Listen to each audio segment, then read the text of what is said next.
Assalamualaikum warahmatullahi wabarakatuh. Alhamdulillah, nahmaduhu wa nasta'inuhu wa nastaghfiruh. Wa na'udzu billahi min shururi anfusina wa min sayyiati a'malina. Man yahdihillahu fala mudilla lahu wa man yudlil fala hadiya lahu. Ashhadu an la ilaha illallah wahdahu la syarika lahu wa ashhadu anna Muhammadan 'abduhu wa rasuluhu amma ba'd. Yang dikasihi Bapak pengurusi di sini, pengurusi juga ya, moderator yang saya hormati, Ketua Pimpinan Pusat Muhammadiyah Profesor Dr. Samsul Anwar, yang saya kira sudah pun menjadi sahabat saya melalui beberapa pertemuan, sudah datang, sudah pernah berkunjung ke rumah saya di Perlis.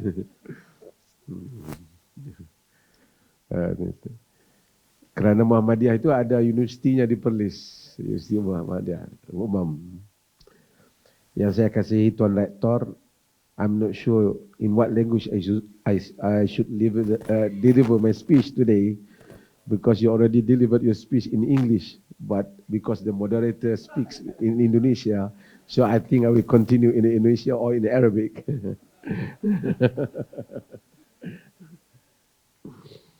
So,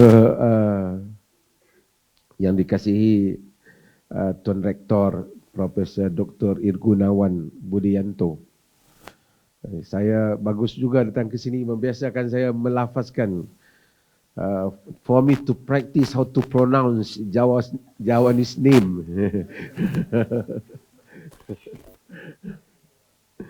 Okay. Yang saya kasihi Wakil Rektor Bidang Akademik Profesor Dr. I Sukamta, Wakil Rektor Bidang Kewangan Dr. Suryo Protolo, Wakil Rektor Profesor Dr. Nano Proboto, Wakil Rektor Bidang Kemahasiswaan Profesor Faris, Wakil Rektor Bidang Kerjasama Profesor Dr. Ahmad Nurmandi, Kepala Lembaga Pengkajian Bapak M. Khairuddin Hamsin, yang juga bersama dengan kita sebagai panel hari ini. Saya suka juga untuk memperkenalkan, selain daripada Profesor Dr. Ruzaimi sebagai Rektor, turut bersama saya ialah Dr. Kamilin Jamilin yang di hadapan ini, yang handsome ni. Juga merupakan, kalau di sini majlis tarjih, tapi di Perlis itu kita sebagai kerajaan kita sebut Jawatan Kuasa Fatwa Negeri. Jadi ini Jawatan Kuasa Fatwa Negeri, duduknya tinggalnya di Kuala Lumpur, tapi dilantik juga di negeri Perlis, dan YouTuber juga yang handsome. Bolehlah untuk melihat YouTube beliau, Kamilin Jamilin. Kamilin Jamilin. Ini banyak ya. Boleh subscribe. Ya. Juga Dr. Luqman yang juga Jawatan Kuasa Fatwa yang turut hadir pensyarah di College Universiti Islam Perlis. Dr. Ruzaimi adalah merupakan rektor. So I would like to offer one seat for Master of PhD from this university in College Universiti Islam Perlis on us. I mean that the scholarship, we offer our scholarship, one student from here, either from Master or PhD. So we will provide free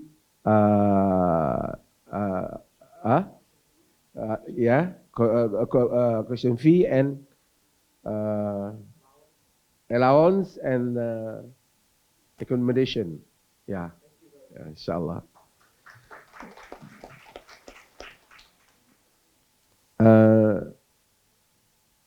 Juga Dr. Luqman dan Ustaz Khidir yang berurusan sebagai setiausaha bagi Jawatan Kuasa, Ustaz Kadir dan juga yang beranggota bersama kami ini, yang lain juga bersama dengan tim media. Saya sebelum nak sebenarnya tujuan lawatan kami ke sini ialah untuk menghubungkan. Saya tahu di sini juga macam Malaysia menyebut silaturahimi. Walaupun silaturahim itu asalnya ada hukumnya sendiri. Silah rahim. Rahim itu rahim ibu. Tapi tak apalah. Maksudnya our brotherhood. Ukhuwah Islamiyah. Kita datang untuk belajar daripada Muhammadiyah. Pengalaman tadi disebut. Dan kita ingin bawa pulang apa yang boleh dapat ilmu dari sini, bagaimana menguruskan satu organisasi ataupun ormas yang besar. Saya antara orang yang terkesan bila mendengar lagu Sang Surya Muhammadiyah itu.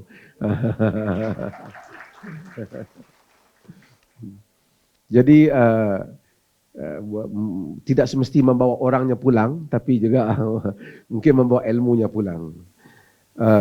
Jadi Perlis ini untuk students di sini mempunyai banyak persamaan dengan Muhammadiyah.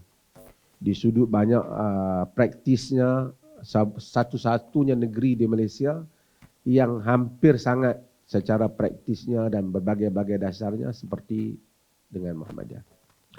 Kita berbicara tentang fiqh atau fiqh ini dalam sebutan Indonesia ni ataupun fiqh dalam kita sebutan kita. Fiqh adalah merupakan al-ilm bil ahkam al-syar'iyyah al-amaliyah al-muktasab, yani al-ilm muktasab min adillatiha at-tafsiliyah. Itu takrifan yang kurang lebih digunakan oleh berbagai-bagai sekolah pemikiran dalam fiqh. Fiqh ini apa? Fiqh itu ialah ilmu berhubung dengan hukum hakam. Ahkam, hukum hakam.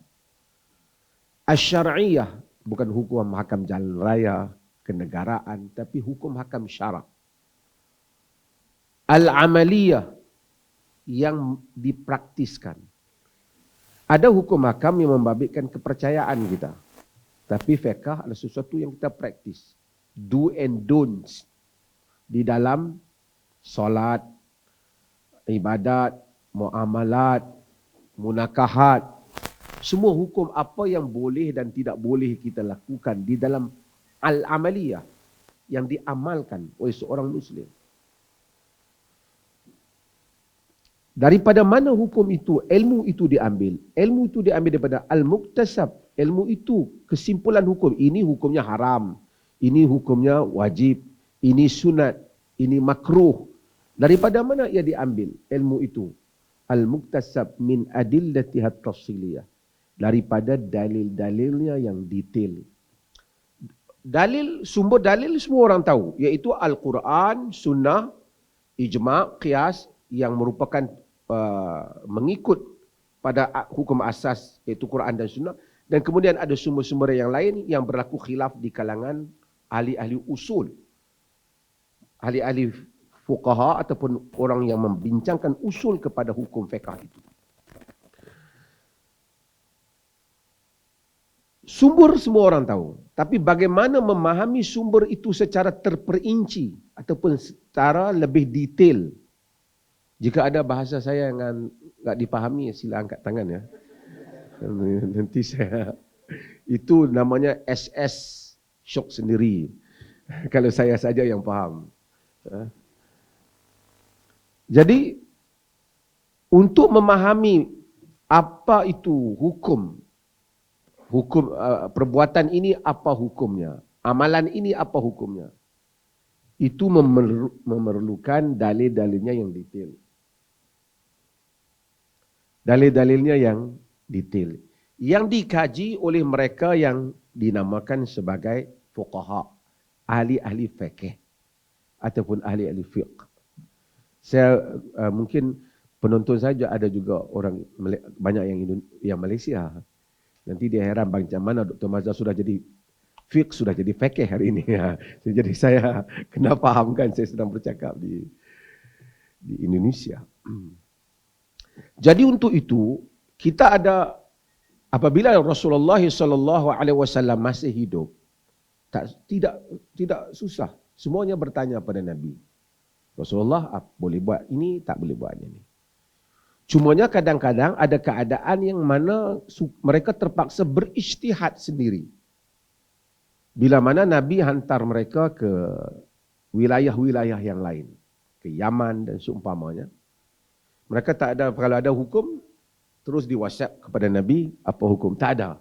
WhatsApp belum ada. Belum boleh, Assalamualaikum Rasulullah, ada orang tanya, saya belum tahu. Jadi kalau nak kembali ke Madinah untuk bertanya, prosesnya itu lama. Kan? Fa in lam tajid, kalau kamu tak dapati, ajtahidu bira'i, aku berijtihad. Walaupun hadis ni ada perbezaan, ulama ada yang dari segi perbincangan kesabitannya ada perbincangan yang panjang. Kerana Ashabul Mu'az itu tidak macam ni Dr. Ruzaimi juga dalam hadis tidak disebut namanya, tetapi mereka seperti Al-Imam Ibn Qayyim mensabitkannya kerana Ashabul Mu'az itu kesemuanya dianggap siqah. Kita apa? Itu satu perbincangan. Al-Bukhari tidak bersetuju dengan riwayat ini. Apapun saya nak ceritanya ialah fenomena zaman itu tak apa. Kalau tak ada, apabila Rasulullah wafat, ataupun mungkin boleh. Sebab itu berlakunya perbezaan hukum. Kadang-kadang kerana mungkin hukum baru setelah keluar di Madinah, wilayah yang dihantar itu tidak dapat tahu perkembangan hukum yang baru. Ataupun hadis-hadis yang baru. Saya mau meringkaskannya. Apabila Rasulullah SAW wafat, kepada siapa hendak dirujuk hukum? Kepada sahabat Nabi SAW. Jika sekiranya hukum itu jelas, tidak ada masalah. Tapi kalau ianya terdedah kepada, memang Nabi lakukan, tapi statusnya wajib atau sunat, boleh berbeza pendapat. Memang Nabi lakukan, tapi yang dilakukan itu statusnya ibadah atau adat kebiasaan saja, boleh berbeza pendapat. Memang Nabi tidak lakukan, tapi dia tidak lakukan itu kerana ada sebab musababnya atau memang tidak boleh dilakukan. Lagi berbeza pendapat. Maka ketika itu, tokoh-tokoh sahabat, khususnya sahabat yang 4, Al-Khulafa Ar-Rashidin, mereka inilah yang menjadi rujukan, dan juga kita ada Abdullah yang ramai. Kita ada Abdullah bin Mas'ud. Kita ada apa lagi Abdullah? Ya, Abdullah bin Abbas, kan? Kita ada Abdullah bin Umar. Setiap ahli fiqh itu sendiri mempunyai kecenderungan yang berbeza. Ibn Abbas, dia kelihatannya hala fiqhnya itu begitu meluas. Ibnu Umar itu kelihatannya macam agak literal sedikit.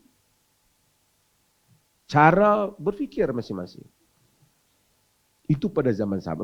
Menyebabkan kita akan tahu ada mazhab Umar. Mazhab Umar bin Khattab. Kerana Sayyidina Umar khususnya banyak pandangan-pandangan hukum yang dikeluarkan. Sehingga ramai tesis PhD ataupun master yang mengumpulkan himpunan daripada fiqh atau fikih Umar bin Khattab. Ijtihad-ijtihadnya. Tidak semestinya pandangan Umar itu sama dengan Abu Bakar. Saya nak meringkaskan sehingga akhirnya para sahabat bertiabaran, membawa ilmu, membawa hadis dan membawa juga ijtihad, pandangan terhadap apa yang berlaku pada zaman Nabi. Lalu lahirlah tokoh-tokoh, ramai ahli-ahli ilmuwan, tabi'in dan semua. Lahirlah tokoh-tokoh yang besar, yang terkenal kerana tumpuan mereka kepada mengkaji hukum ini. Hukum apa? Bukan akidah. Akidah ada perbicaraannya yang tersendiri. Hukum hakam amaliyah ini yang dinamakan dengan fiqh. Disitulah lahirnya orang seperti Ja'far As-Sadiq. Kita mungkin dalam Syiah dengar Ja'far As-Sadiq, tapi kita Syiah itu pada sisi kita ya banyak penyelewengannya dalam akidah, tetapi tidak boleh dinafikan Ja'far As-Sadiq ia bukan Syiah. Dia alim, dia diguru kepada ramai para fuqaha yang meninggal, yang wafat pada tahun 148 Hijrah. Ja'far As-Sadiq ada mazhabnya. Kita ada mazhab Abu Hanifah. Mazhab Hanafi yang terkenal dengan mazhab Hanafi. Yang meninggal pada tahun yang wafat, sini wafat ya? Meninggal ke wafat? Sama ya? Nanti dikatakan saya meninggal majlis pula.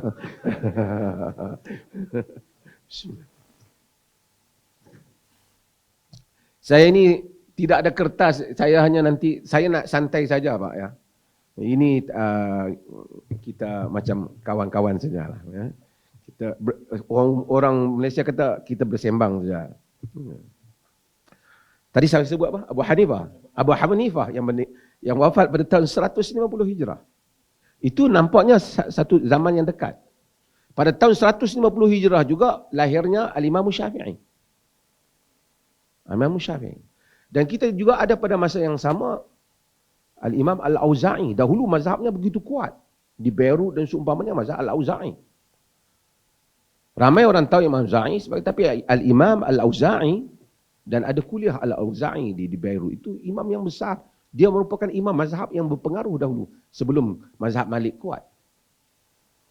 Meninggal pada tahun 100, wafat pada tahun 157 Hijrah. Kita ada Al-Imam Sufyan Al-Thawri. Ramai orang selalu baca nasihat Sufyan Al-Thawri, tapi dia imam di dalam fiqh. Yang meninggal pada tahun 160 Hijrah. Kita ada siapa lagi? Kita ada tokoh yang nampaknya bersaing ilmunya dengan Imam Malik, yaitu Al-Lais bin Sa'ad. Ada surat menyurat antara Al-Lais bin Sa'ad dengan Imam Malik. Terkenal kerana mengkritik dalam mazhab Malik itu, saya tidak pasti ini ada pengajian fiqh ke tak, tapi mazhab Malik itu ada satu cara pengisytihadannya, iaitu amalan ahli Madinah. Al-Lais bin Sa'ad mengkritik. Al-Lais bin Sa'ad itu wafatnya pada tahun 175 Hijrah. Tokoh yang tak pernah keluar daripada Madinah. Ini Dr. Kamili ini juga PhD di Madinah. Ini Dr. Luqman Madinah. Itu Imam Malik. Malik bin Anas. Yang juga merupakan guru pada Imam Syafi'i. Yang meninggal pada tahun 179 Hijrah. Tak jauh daripada Lais. Meninggal dulu. Kita ada Sufyan bin Uyainah umpamanya. Juga di dalam hadis, Haddatsana Sufyan, hadis yang awal yang disebut oleh Imam Al-Bukhari itu. Tapi dia juga faqih, ahli fiqh. Kerana saya menyebut ni, saya nak cerita apa? Banyaknya mazhab fiqh itu bukan 4. Kenapa saya mau sebut? Nak cerita banyak lah. Meninggal pada tahun 178-79 sekitar itu Sufyan bin Uyainah. Kemudian kita kata ada Al-Imam Muhammad bin Idris Asy-Syafi'i, sezaman dengan itu. Yang meninggal pada tahun, ini semua orang tahulah. Kerana mazhab yang paling popular di Nusantara ni. Tahun berapa? 204 Hijrah. Siapa lagi kita ada? Dan kita ada banyak tokoh-tokoh pada zaman itu. Kita ada juga tokoh seperti Ishaq bin Rahawai. Itu di dalam sebutan biasa. Orang kan sekarang ada al-hadis yang kata Ishaq bin Rahuya. Wal muhaddithuna la yuhibbuna waih, dia kata. Kan kata Imam As-Suyuti dan Tadrib Ar-Rawi.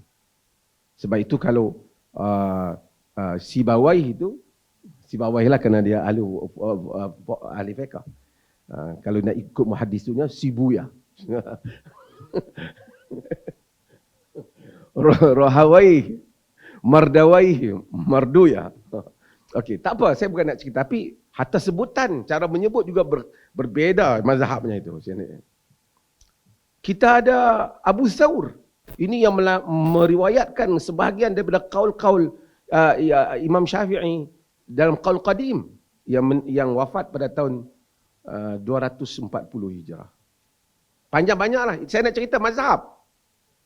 Kita ada mazhab Az-Zahiri, Abu Daud Az-Zahiri. Mazhabnya yang begitu literal. Saya rasa itu 275 begitu. 270 dia wafat. Kita ada mazhab Abu Ja'far At-Tabari. Ini siapa tafsir Tabari. Dalam tafsir itu banyak mazhabnya tu. Pilihan qaul oleh Imam Tabari. Yang wafat pada tahun 310 Hijrah.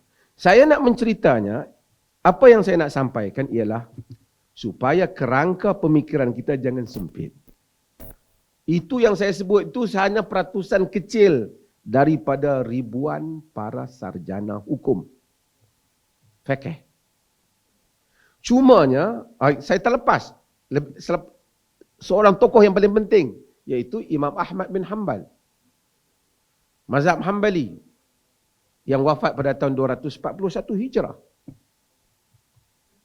Kesemua mereka ni sudah ada empat yang penting. Kerana ramai orang Islam ini merasakan bahawasanya mazhab fikih itu 4 saja. Itu tanggapan yang salah. Mazhab fikih itu banyak. Cuma yang prominent, the most prominent school of fiqh, 4. Itu benar. Itu benar. Kerana yang lain itu ada masalah, bahannya tidak sampai, anak muridnya tidak meriwayatkan dengan secukupnya untuk dijadikan metod kajian, pembinaan hukum dan seumpamanya. Tak apa. Bila kita ada pemikiran ini, kita tahu hal ini, maka kita tahu bahawasanya ini adalah khazanah ilmu yang besar. Di dalam dunia kesarjanaan, kita tidak patut bila ada bahan yang banyak, kita hanya membaca satu bahan. Kita bukan mengajak orang untuk keluar daripada ataupun tidak menghormati mazhab. Itu tak mungkin. Kerana tidak ada kaul lagi yang kita akan sebut dalam hukum hakam yang telah dibincangkan, melainkan ada tuan mazhabnya. Siapa pun boleh sebut apa saja kaul yang disebut di dalam perbicaraan perbezaan pandangan hukum fiqh, semuanya ada rumahnya. Ada tuan-tuan mazhabnya. Kalau tak pergi kepada yang 4 itu pun, pergi kepada Al-Laits bin Sa'ad, pergi kepada At-Tabari, pergi kepada Ishaq bin Rahuyah, pergi kepada As-Sawri. Ada rumahnya. Ada rumahnya. Kenapa kita mengajak supaya umat Islam melihat fiqh yang luas ini? Kerana dunia ini berubah sejak dahulu. Imam-imam itu selepas mereka wafat, mereka mewarisi pengikut, khususnya mazhab yang 4. Dan pengikut itu juga mempunyai ijtihad mereka kerana melihat kerana an-nusus mahdudah wal aqdiyah mutajaddidah. Nas-nas itu begitu very limited, tetapi kejadian itu tidak pernah terhad. Ia memerlukan satu ijtihad kesimpulan hukum, melihat hal-hal yang berlaku. Umpamanya, tadi Pak Moderator menyebut tentang zaman COVID solat. Itu memerlukan satu ijtihad semasa itu. Kami di Perlis semasa mengeluarkan pandangan awal boleh menjarakkan sembahyang, first kita tutup masjid Jumaat. Itu ramai kata ternyata sesat sekali apabila menutup masjid. Kemudian menutup masjid sehingga orang beritahu kerja mufti itu mengajak kepada Islam. Ini mufti menutup masjid. Tapi kita istah di Perlis ditutup masjid kerana COVID berada pada puncaknya. Itu satu ijtihad. Salah betul terdedah kepada kita, tidak menyatakan orang yang menyalahkan kita juga salah kerana ia ijtihad. Apa yang kita lihat dalam kerangka itu. Kemudian selepas daripada itu fiqh itu berkembang. Ada orang yang memilih untuk mengikut hanya satu imam, tidak mau mengikut lebih. Juga tidak salah. Selagi mana ia tidak fanatik. Saya mungkin ingin edarkan, tak tahu di bawah buku cukup mungkin. Fanatik mazhab fiqh dan kesannya terhadap pemikiran umat. Ini buku saya yang dah lama. Tapi fanatik itu apa? Fanatik itu bukan mengikut mazhab. Tapi fanatik itu enggan berubah, enggan menerima pandangan yang lain sekalipun ternyata dia pada dirinya sendiri, bukan pada pihak lain, pada dirinya dia jelas bahawasanya dari segi dasar-dasar kalau di Indonesia ataupun dalil-dalilnya ternyata bahawasanya pandangan dalam mazhabnya itu sudah tidak tepat. Tapi oleh kerana saya, mazhab ini, saya tak akan berubah. Saya bagi ke 10 dalil, 200 dalil, tak berubah saya. Kerana saya, bukan soal dalil, soal saya tidak mau berubah. Itu fanatik. Dan masalah dengan fanatik ini apabila dia tidak melihat khazanah Islam yang begitu besar untuk dimanfaatkan. Banyak hukum hakam baru kita seperti saya sebut Al-Laits bin Sa'ad tadi. Bank susu umpamanya. Mungkin dan tarjah. Bank susu. Qaul Al-Laits bin Sa'ad lebih luas. Ataupun kaulam lain yang tak mensyaratkan kalau susu itu bank susu ni susu ibu. Kanak-kanak yang bayi yang lahir, sini bayi juga ya. Yang lahir kadang-kadang kekurangan susu ibu. Nak diberi susu, jadi di dermanya tabaruk susu kepada hospital, dikumpulnya susu. Sebagian mazhab begitu ketat sehingga nanti jadi anak susuan. Menyebabkan di Malaysia seketika tak dibenarkan kerana takut jadi anak susuan. Biar anak kematian, jangan anak susuan. Kita diperlukan berbincang untuk melihat kaul yang lebih luas dalam hal ini. Hukum pencampuran susu sudah tak diiktiraf lagi sebagai anak susuan, beberapa kali susuan. Dan kalau Al-Laits bin Sa'ad itu, hendaklah disusu secara terus, baru dianggap anak susuan. Maksudnya keluasan fiqh itu membolehkan untuk umat Islam itu sendiri hidup. Tidak meninggalkan dalil, tapi cuba memahami dalil daripada perspektif yang berbeza-beza. Bukan untuk tatabuk ataupun mencari ruang untuk mengelakkan beramal dengan agama. Tapi cuba memahami agama supaya umat itu dapat tetap hidup tapi tidak meninggalkan pemahaman dia pada agama. Mengikut salah satu daripada kerangka pemahaman agama yang ada. Kerana ia banyak. Boleh dipahami apa yang saya cerita? Kerana sesiapa yang membaca hadis umpamanya, Nabi menceritakan tentang Dajjal. Dajjal. Dalam hadis Muslim, Nabi kata arba'una yauman. Dajjal itu berada di atas dunia ini berapa lama? 40 hari. Yaumun kassana. Ada satu hari Dajjal tu macam dengan 1 tahun. Maksudnya jam ni kalau pusing berapa kali, tapi 1 hari macam 1 tahun. Nak sampai tengah hari lambatlah 6 bulan baru sampai tengah hari. Tapi itu hadis. Wa yaumuka syahr, ada 1 hari seperti 1 bulan. Wa yaumuka jum'ah, ada 1 hari seperti 1 minggu. Wasairu ayamihi ka ayamikum, dan hari-hari lain sama. Tapi saya tertarik dengan sahabat di dalam pemikiran fikih mereka.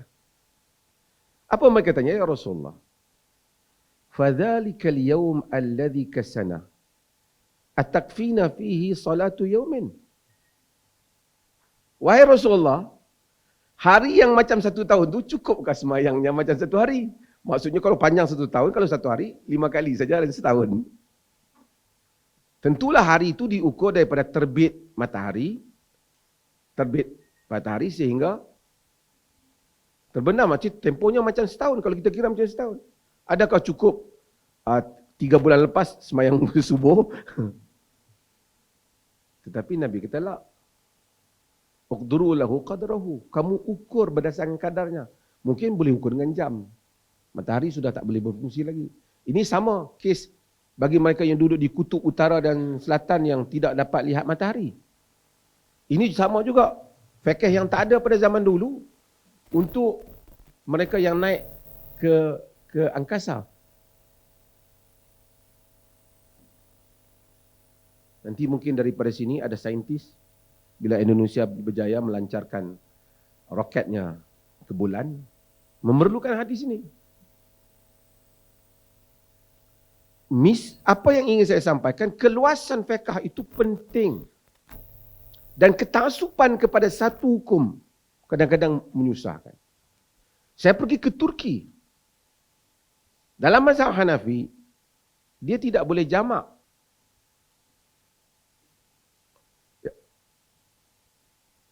Jamak qasar untuk musafir.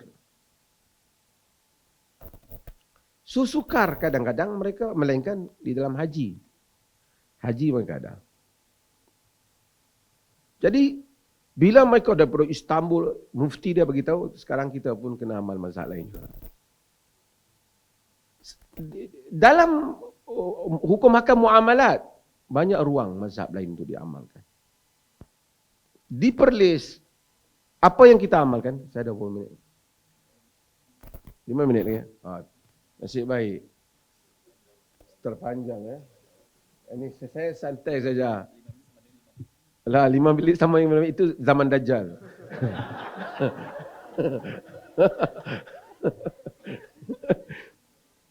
Maka kita di Perlis, saya nak menceritakan persamaan antara kita. Di Perlis, pegangan dan pendirian Perlis mengenai mazhab-mazhab fiqh. Ini keputusan Jawatan Kuasa Fatwa. Saya bawa semua ni.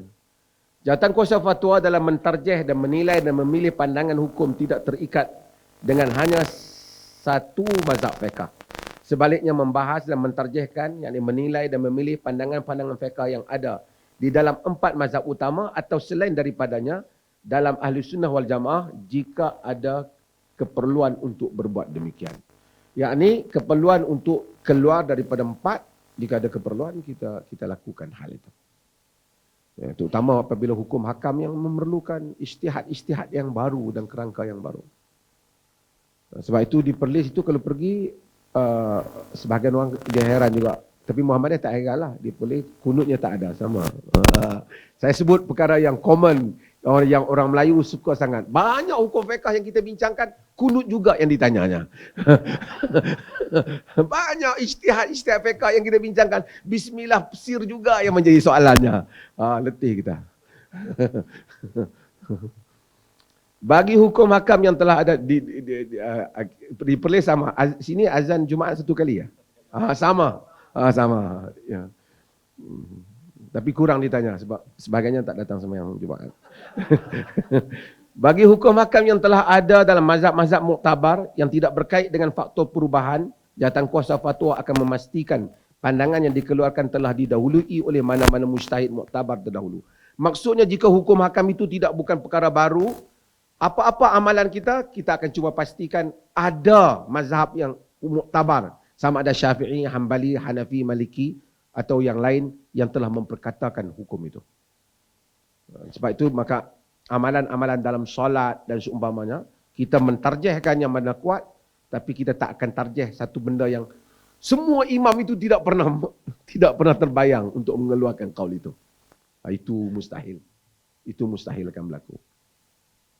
Kemudian bagi isu-isu baru yang tiada fatwa dari para mujtahid yang terdahulu, Jawatan Kuasa Fatwa akan melihat kaedah dan hujah yang diguna pakai dalam ijtihad para mujtahid dan membandingkannya dengan isu berkaitan. Faham? Boleh faham ayatnya? Dalam isu semasa seperti ini, keputusan fatwa semasa di pelbagai peringkat juga akan diambil perhatian. Maksudnya, bila kita nak fatwa satu perkara baru, sekarang ni ada daging yang dihasilkan dari makmal itu. Ini mungkin Istimewa Ahmadiyah. Apa? Sekarang ada orang timbulkan, kalau hasilnya itu daripada yang benihnya itu daripada yang haram, maka dia menjadi haram. Itu baru pandangan. Kalau orang buang najis, kemudian tumbuh pokok, adakah buah pokok telah menjadi haram? Itu juga nak lihat. Tidak boleh dikiaskan semudah itu. Kan? Juga berbagai-bagai tentang istihalah, bahan-bahan yang berubah. Walaupun mungkin asalnya bahan najis, tapi ia berubah. Karena istihalah diiktiraf dalam banyak keadaan dalam fiqh. Walaupun ada dhabit yang mesti dibincangkan dalam setiap sekolah mazhab. Dalam hal ini mazhab Syafi'i dan Hambali tidak banyak berbeza. Tapi dalam mazhab-mazhab yang lain yang lebih luas. Umpamanya perubahan bahan. Ini dibincang banyak di Malaysia juga. Kalau anggur itu halal. Kalau jadi One jadinya haram. Kemudian kalau disimpan lagi jadinya jadi cuka sini kan halal. Jadi status masa itu kan pokok diletak najis sebagai bajanya. Buahnya halal. Jadi ini semua banyak perbahasan yang mesti dilihat. Adakah bahan yang asal haram seperti gelatin umpamanya. Sebab tu fatwa Eropah berbeza. Dia melihat pada satu sisi di mana keperluan di Eropah itu sendiri. Kerana hukum ini terdedah pada ijtihad luas. Saya rasa Muhammadiyah agak lebih luas dalam hal ini. Dan demikian juga fatwa mungkin di sebahagian negeri. Di Malaysia, di Indonesia saya tak pasti. Mungkin agak sedikit ketat. Di Saudi sebahagian sedikit ketat. Makanan yang datang, daging yang datang daripada negeri yang majoriti penduduknya Kristian. Kalau kita tengok fatwa Ibn Baz itu begitu luas sekali. Al-Qardawi begitu luas sekali. Boleh. Dia di atas andaian macam yang datang daripada negara orang Islam juga, majoriti Islam. Selagi mana tidak jelas kata hal itu haram. Dan ini adalah kita lihat pada jawatan kuasa yang lain yang menterjemahkan. Dan ada lagi, tapi saya rasa saya tak sempat baca kesemuanya, tapi akan diedarkan. Cuma saya nak petik sedikit last, seperti mana saya kata, tidak terikat dengan satu mazhab, bukan bererti menolak mazhab, tapi menerima keseluruhan khazanah itu. Setengah orang dia menganggap bahawasanya, jika awak itu tidak syafi'i, berartinya awak menganggap syafi'i itu bodoh, awak pandai. Ini cara fikiran macam tu naif sekali. Habis tu awak tidak mazhab Maliki, awak anggap mazhab Malik itu bodoh lah. Itu kadang-kadang ini kebudak-budakan tapi berceramah dalam masjid. Saya duka cita kalau yang ceramah itu ada gelarannya pula ustaz, kiai. Tapi itu naif sekali cara berfikir.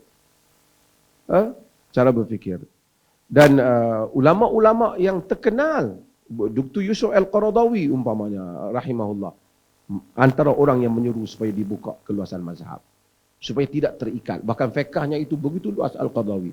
Boleh baca muqaddimah kepada fiqhul jihad Al-Qaradawi begitu luas. Hatta Dr. Wahbah Zuhaili, yang ramai orang terjemah bukunya, Al-Fiqh Islami wa Adilatu itu. Juga dalam buku dia tentang Ar-Rukhsah Asy-Syar'iyyah umpamanya, meminta supaya keluasan mazhab tidak wajib terikat dengan satu mazhab. Yang wajib ialah bertanya kepada fas'alu ahla dzikr, bertanya pada ahli ilmu. Ahli ilmu itu tidak hanya Syafi'i, tidak hanya Hambali, tidak hanya Maliki, kesemua mereka ahli ilmu. Tidak hanya Hanafi, kesemua mereka ahli ilmu. Mana-mana ahli ilmu jika kita rujuk, maka itu adalah ahli ilmu. Baru ni di Malaysia ada isu siapa yang pakai surat pendek tak boleh jadi wali. Kerana surat pendek itu haram, aurat. Cuma saya malas bertanya, siapa yang tengok bola, sentiasa tengok orang pakai surat pendek, juga tak boleh jadi wali. Kena sentiasa melihat benda yang haram. Jadi, itu begitu kadang-kadang. Mazhab Syafi'i itu dikagumi dengan kehebatannya. Tidak pernah kita mempertikaikannya di sudut kehebatan Imam Syafi'i, kejagoannya, dia sebagai nasirus sunnah. Tapi kita menyatakan bahawasanya ada kaulnya yang mungkin kita bukan menolak, tapi kita memilih kaul imam yang lain. Kaul imam lain. Dan itu satu keperluan di dalam bank-bank, di dalam dunia ni, perbankan khususnya, kehidupan kita ni, kita memerlukan keluasan mazhab ni. Yang peliknya, orang yang menyeru kepada dilihat mazhab yang begitu luas, dianggap sebagai anti mazhab. Orang yang kata wajib hanya satu mazhab tak boleh keluar, itu pula dianggap sebagai orang yang teguh dengan mazhab. Patutnya yang menyeru kepada keluasan mazhab itu berarti lebih menghormati mazhab.